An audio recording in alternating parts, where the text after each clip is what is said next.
All rise. 55th Circuit Court is now in session with the Honorable Roy G. Mink presiding. May be seated.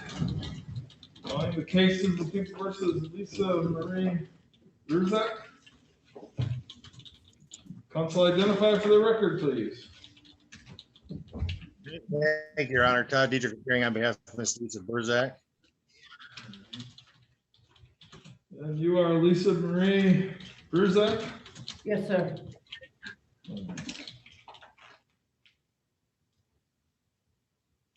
You're currently on probation and file number 206498-FH for resisting and obstructing a police officer. A felony carries a maximum penalty of 2 years in prison. Minimum is discretionary with the court. The 7-count violation has been filed in that file. And you're also on probation and file 20-6504-FH for controlled substance, possession of methamphetamine. A felony that carries a maximum penalty of 10 years in prison. A 7-count violation has been filed in that file.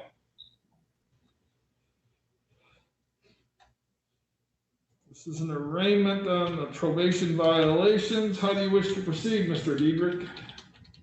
Your Honor, at this time, I wish to advise the court that Ms. Burzak has actually retained me to represent her in this matter. I was not court appointed.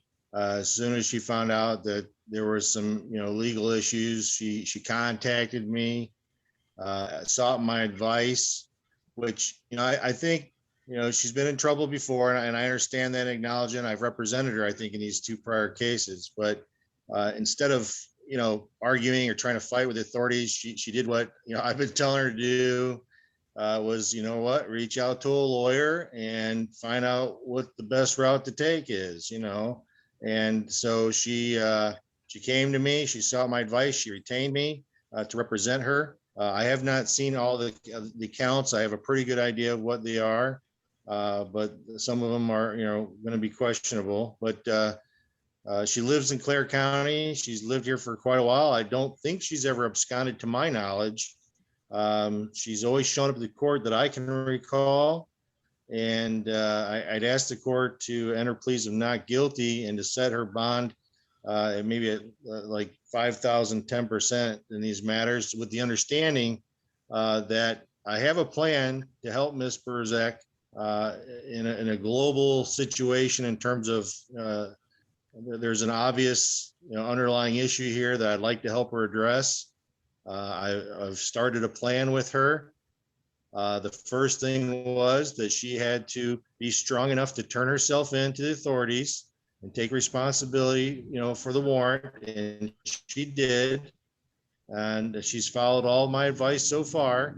I don't have any reason to believe that she's not going to follow my advice, and I'd like to think that I've, have some good advice for her to help her and help her successfully complete her probation here. So I would ask the court to consider that. I still have to go on to district court.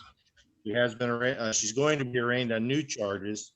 And I plan on doing that next after this. All right.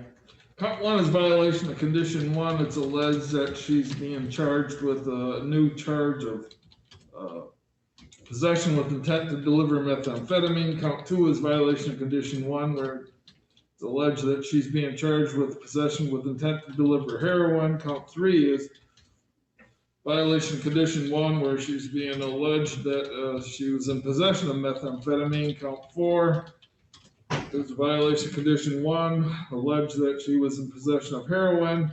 Count 6 is that violation of condition 1, that she was maintaining a drug house, allegedly.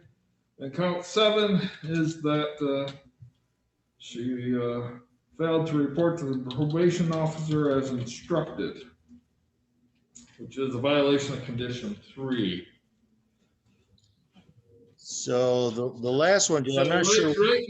Right now, the bond was set at $1,200 cash in one file and $1,000 cash in the other file. You're requesting bond at $5,000 cash surety, 10% in both files?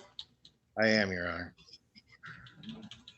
Ms. Brubaker, response from Department of Corrections?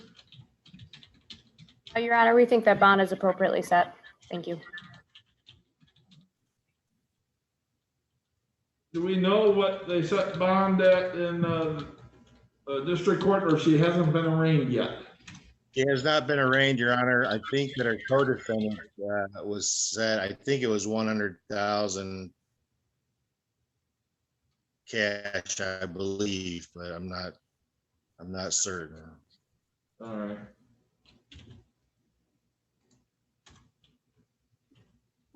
The goal, Your Honor, I have is to get her some rehab.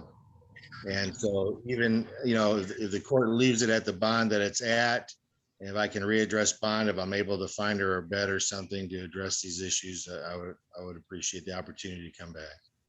I think the court will leave bond as is, and you can readdress that at a later date. Are you waiving the right to have a hearing within 14 days? Yes, Your Honor. All right.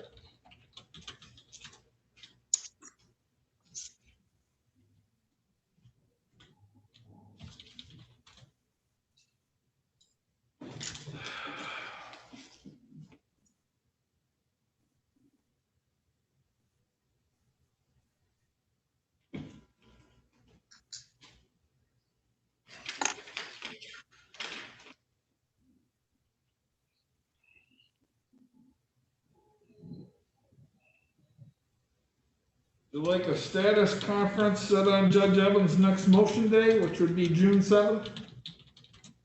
I believe that would be appropriate, Your Honor, yes.